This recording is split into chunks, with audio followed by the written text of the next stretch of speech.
Hello बच्चों, स्वागत है आपका आपके यूट्यूब चैनल शिक्षा द एजुकेशन पॉइंट पर। आज इस वीडियो में हम क्लास 10th की हिंदी की पुस्तक क्षितिज के गद्य खंड के पाठ स्त्री शिक्षा के विरोधी कुतर्कों का खंडन, जिसके लेखक हैं महावीर प्रसाद द्विवेदी जी। इस पाठ के प्रश्नोत्तर हम देखेंगे कि कैसे लिखना है कॉपी में और उन्हें समझेंगे भी। लेकिन इस वीडियो को सुनने से पहले मैं आप सभी लोगों से एक रिक्वेस्ट करूंगी कि इस पाठ का सारांश मैंने इससे पहले अपलोड किया है, आप लोग पहले उसे जाकर एक बार सुन लें ताकि आप लोग प्रश्न उत्तरों को बहुत अच्छे से समझ सकें। इस वीडियो की लिंक आपको प्लेलिस्ट में मिल जाएगी और इस वीडियो की भी डिस्क्रिप्शन में मैं उसकी लिंक आपको दे दूंगी। तो पहले आप उस वीडियो को सुन ले जाकर और उसके बाद हम प्रश्नोत्तर सुनते हैं। तो चलिए बिना समय गंवाए शुरू करते हैं आज का वीडियो। कि कुछ पुरातन पंथी लोग स्त्रियों की शिक्षा के विरोधी थे। द्विवेदी जी ने क्या क्या तर्क देकर स्त्री शिक्षा का समर्थन किया है, यह पहला प्रश्न है। तो उत्तर है कि द्विवेदी जी द्वारा दिए गए तर्क निम्न प्रकार से हैं। पहला, कि द्विवेदी जी ने पुराने ग्रंथों के आधार पर विदुषी स्त्रियों के नाम बताकर सिद्ध किया कि स्त्रियां शिक्षित थीं। उन्होंने पुराने कुछ उदाहरण दिए हैं जिससे उन्होंने अपनी बात को सिद्ध किया है कि उस समय भी स्त्रियों को पढ़ने का अधिकार था। दूसरा है, संस्कृत नाट्यकारों द्वारा स्त्रियों को प्राकृत भाषा में बात करते हुए बताना स्त्रियों का अपढ़ होना सिद्ध नहीं करता। तीसरा है, गार्गी, भारती आदि स्त्रियों के उदाहरण आदिकाल से शिक्षित नारी के विषय में ही बताते हैं। उन्होंने कई सारे ऐसे उदाहरण दिए, ऐसी विदुषी स्त्रियों के उदाहरण दिए, यहाँ पर नाम भी दिया है तीसरे पॉइंट में, कि जिनसे यह सिद्ध होता है कि शिक्षित नारी आदिकाल में थी। चौथा है, रुक्मणी द्वारा श्री कृष्ण को पत्र लिखना नारी के शिक्षित होने का प्रमाण है। इस विषय में भी मैंने आपको जो पाठ का सारांश था उस वीडियो में बहुत विस्तार से बताया है, तो आप सभी लोगों ने आशा करती हूँ कि सुना ही होगा वह वीडियो। तो यह चौथा पॉइंट भी आपको क्लियर हो गया होगा। अगला प्रश्न है, स्त्रियों को पढ़ाने से अनर्थ होते हैं। कुतर्कवादियों की इस दलील का खंडन द्विवेदी जी ने कैसे किया है, अपने शब्दों में लिखिए। तो उत्तर है कि द्विवेदी जी ने कुतर्कवादियों की दलील का खंडन किया, वह निम्न प्रकार है कि स्त्रियों की शिक्षा का विरोध करना सामाजिक उन्नति में बाधा डालना है। वो सबसे पहले कहते हैं कि यदि हम स्त्रियों को पढ़ने से रोकते हैं तो यह समाज की उन्नति को रोकने के बराबर होता है। जो लोग कहते हैं कि पुराने जमाने में स्त्रियां नहीं पढ़ती थी, वे इतिहास को नहीं जानते हैं। यहाँ वे ये भी कहते हैं कि यदि लोग कहते हैं कि पुराने समय में स्त्रियां पढ़ी लिखी नहीं थी तो उनको इतिहास के बारे में ही जानकारी नहीं है। अनर्थ स्त्रियों द्वारा ही नहीं, पुरुषों द्वारा भी होता है। आगे वे कहते हैं कि शिक्षा अगर अनर्थकारी होती है तो यह ऐसा नहीं है कि स्त्रियों की शिक्षा ही अनर्थकारी होती है, पुरुषों की भी होती है, क्योंकि शिक्षा अर्थकारी और अनर्थकारी नहीं होती है, व्यक्ति की सोच होती है। लड़कियों को शिक्षा न देकर राष्ट्र का विकास नहीं किया जा सकता। वो ये भी कहते हैं कि यदि हम लड़कियों को शिक्षा से पीछे रखते हैं, उन्हें शिक्षा नहीं दिलाते हैं, तो इससे हम अपने राष्ट्र के विकास में बाधा बनते हैं। प्रश्न 3 है, द्विवेदी जी ने स्त्री शिक्षा विरोधी कुतर्कों का खंडन करने के लिए व्यंग्य का सहारा लिया है। जैसे यह सब पापी पढ़ने का अपराध है, न वे पढ़ती न वे पूजनीय पुरुषों का मुकाबला करती। आप ऐसे अन्य अंशों को निबंध में से छांटकर समझिए और लिखिए। मतलब ऐसी कई लाइनें इस पाठ में हैं जहाँ पर द्विवेदी जी ने टॉन्ट करते हुए लिखा है, व्यंग्य करते हुए लिखा है। तो ऐसी कुछ पंक्तियाँ आपको प्रश्न के इस उत्तर में लिखनी है। इस निबंध में व्यंग्य है, प्रश्न एवं उत्तर व्यंग्य में ही छिपे हुए हैं। जैसे रामचरितमानस में ऋषियों की ब्रह्मवादिनी पत्नियां संस्कृत ही बोलती थीं। उनकी संस्कृत क्या कोई गंवारी संस्कृत है? मतलब संस्कृत में भी क्या कोई गंवारी संस्कृत होती है? क्यों? क्योंकि रामचरितमानस में यह सिद्ध हुआ है कि ब्रह्मवादिनी जो स्त्रियां थीं, ऋषियों की जो पत्नियां थीं, वो संस्कृत में बातचीत करती थी, तो निसंदेह वह पढ़ी लिखी थी। अगला है कि स्त्रियों का पढ़ना विषपान और पीयूषपान करना पुरुषों का पढ़ना। ऐसी दलीलों से कुछ लोग स्त्रियों को अपढ़ रखकर भारत का गौरव बढ़ाना चाहते हैं। मतलब कि उन्होंने यहाँ भी एक टॉन्ट दिया है कि स्त्रियों का पढ़ना विषपान यानी जहर पीने के समान हो गया, और यदि पुरुष पढ़ते हैं तो उसे अमृत पान करना होता है। तो ये दलील जो लोग देते हैं वो सिर्फ स्त्रियों को अपढ़ रखकर भारत के गौरव को पीछे रखना चाहते हैं, लेकिन वो टॉन्ट में लिख रहे हैं, व्यंग्य में लिख रहे हैं, तो वो कह रहे हैं ऐसे लोग भारत का गौरव बढ़ाना चाहते हैं। अगला पॉइंट है कि प्राकृत भाषा का प्रयोग अपढ़ होना नहीं। यदि ऐसा माना जाए तो अखबार के संपादक भी गवार हो जाएंगे, क्योंकि अखबार प्रचलित भाषा में ही लिखा जाता है, जैसा कि मैंने जो सारांश का जो वीडियो बनाया था उसमें बहुत विस्तार से इस विषय में बताया था।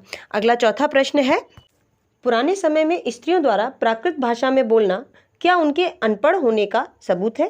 पाठ के आधार पर स्पष्ट कीजिए। तो बच्चों उत्तर कुछ इस प्रकार है कि पुराने समय में स्त्रियों का प्राकृत भाषा में बोलना उनके अपढ़ होने का प्रमाण नहीं है।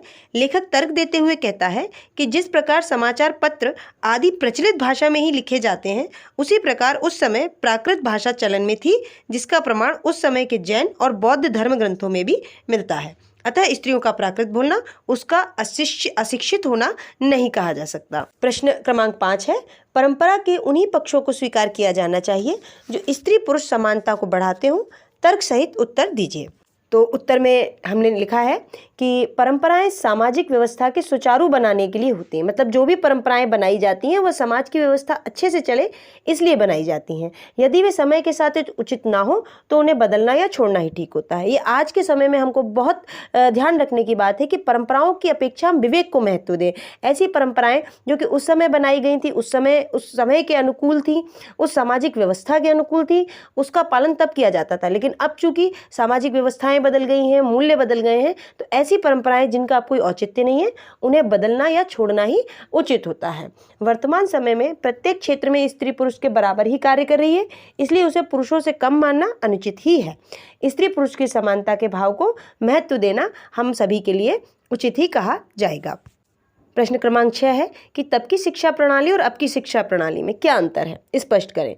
तो उत्तर है बच्चों कि तब की शिक्षा प्रणाली और अब की शिक्षा प्रणाली में बहुत अंतर है। पहले शिक्षा के केंद्र गुरुकुल होते थे, अब स्कूल होते हैं। आप सभी लोगों ने जो पुराने कई सीरियल्स आते हैं या कहीं कोई पुराना लिटरेचर पढ़ा होगा ऐतिहासिक, उसमें लिखा भी होगा कि पहले गुरुकुल्स होते थे, लेकिन अब वो कॉन्सेप्ट खत्म हो गया। अब तो स्कूल का कॉन्सेप्ट है।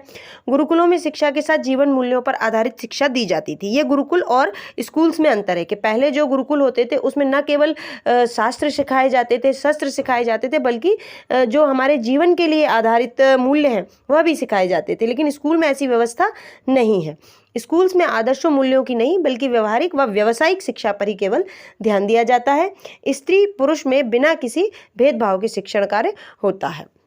इसके बाद अगला जो टॉपिक है वह है रचना और अभिव्यक्ति का। उसमें प्रश्न क्रमांक 7 है कि महावीर प्रसाद द्विवेदी का निबंध उनकी दूरगामी और खुली सोच का परिचायक है। ये आप कैसे कह सकते हैं? तो उत्तर है कि महावीर जी स्त्री शिक्षा के प्रति बहुत ही जागरूक थे।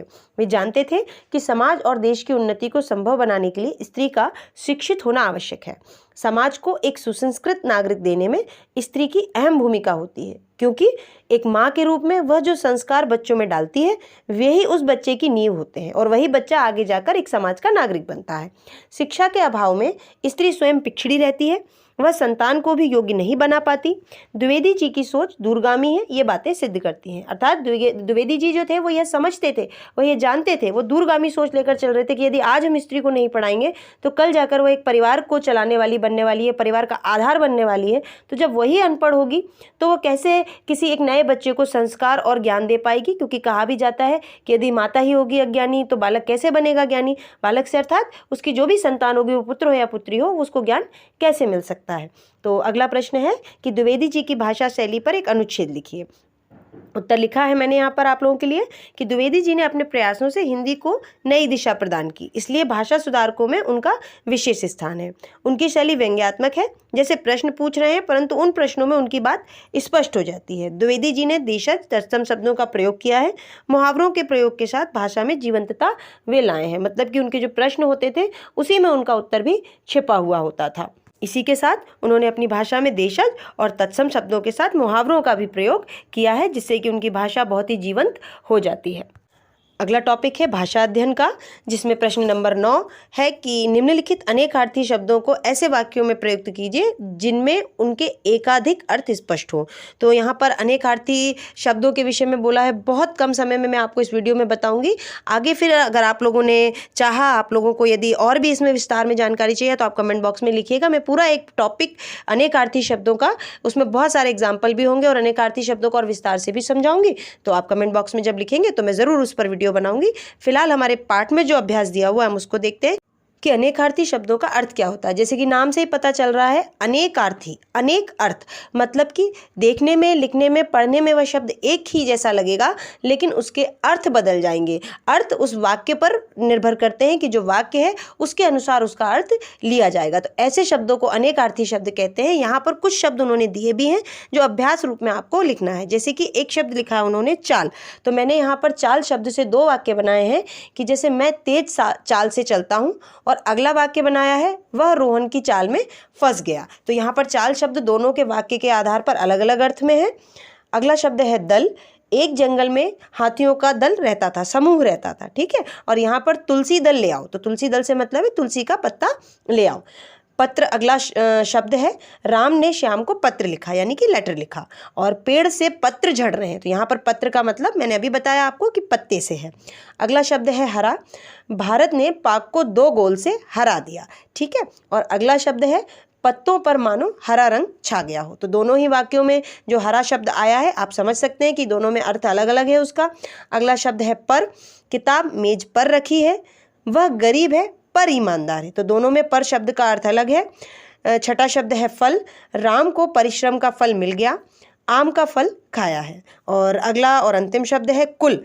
उसने कुल 100 रुपये चुकाए। विद्यालय में कुल 20 शिक्षक हैं। और इसी कुल के अर्थ जो शब्द है उसका एक अगला अर्थ ये भी निकलता है कि यह तो उनकी कुल परंपरा है, यह तो उनके कुल की परंपरा है। अगला विषय आता है पाठ्येतर सक्रियता का, जिसके अंतर्गत प्रश्न है अपनी दादी, नानी और माँ से बातचीत कीजिए और स्त्री शिक्षा संबंधी उस समय की स्थितियों का पता लगाइए और अपनी स्थितियों से तुलना करते हुए निबंध लिखिए। चाहे तो उसके साथ तस्वीरें भी चिपकाइए। तो बच्चों ये आपके लिए एक तरह से प्रोजेक्ट वर्क, होमवर्क मान लीजिए, जो दिया हुआ है कि आप अपनी दादी और नानी से, माँ से बातचीत कीजिए। जब वो छोटी थी तो उनके समय में समाज में क्या स्थितियाँ थी, स्त्रियों की शिक्षा से संबंधित लोगों के विचार क्या थे, परिस्थितियाँ कैसी थी, तो वो आपको बात कर उनसे एक निबंध लिखना है और संभव हो तो फोटोज़ भी चिपकाना है। इसके बाद अगला पॉइंट है कि लड़कियों की शिक्षा के प्रति परिवार और समाज में जागरूकता आए, इसके लिए आप क्या क्या करेंगे। तो ये आपको सोचना है, अपने विचार इस विषय पर लिखना है कि जो लड़कियों की शिक्षा है वो परिवार और समाज में यदि पिछड़ रही है तो लोगों को कैसे इस विषय में जागरूक बनाया जाए, तो उसको लेकर कुछ पॉइंट्स आपको लिखना है। अगला प्रश्न है कि स्त्री शिक्षा पर एक पोस्टर तैयार कीजिए। तो एक शीट लेकर आप अपने विचारों को चित्रों के माध्यम से उस पोस्टर पर तैयार कर सकते हैं। अगला प्रश्न है कि स्त्री शिक्षा पर एक नुक्कड़ नाटक तैयार कर उसे प्रस्तुत कीजिए। तो नुक्कड़ नाटक किस तरह के होते हैं, आपने इससे पहले भी स्कूल में परफॉर्मेंस दी होंगी, तो उन नुक्कड़ नाटकों को आपको तैयार करना है। और यहाँ आकर आपका पाठ्येतर सक्रियता का विषय भी खत्म होता है और आपके स्त्री शिक्षा के विरोधी कुतर्कों का खंडन, जिसके लेखक है महावीर प्रसाद द्विवेदी, इस पाठ के सभी प्रश्नोत्तर भी कंप्लीट होते हैं। आपको कॉपी में कैसे लिखना है ये भी बताया गया है। और बहुत जल्दी अगले वीडियो के साथ, जिसमें किसी न किसी पाठ का सारांश, भावार्थ होगा, हम मिलते हैं। तब तक इस पाठ के प्रश्नोत्तरों को आप बहुत अच्छे से तैयार कर लीजिए और इसका सारांश को भी सुन लीजिए। थैंक यू बच्चों।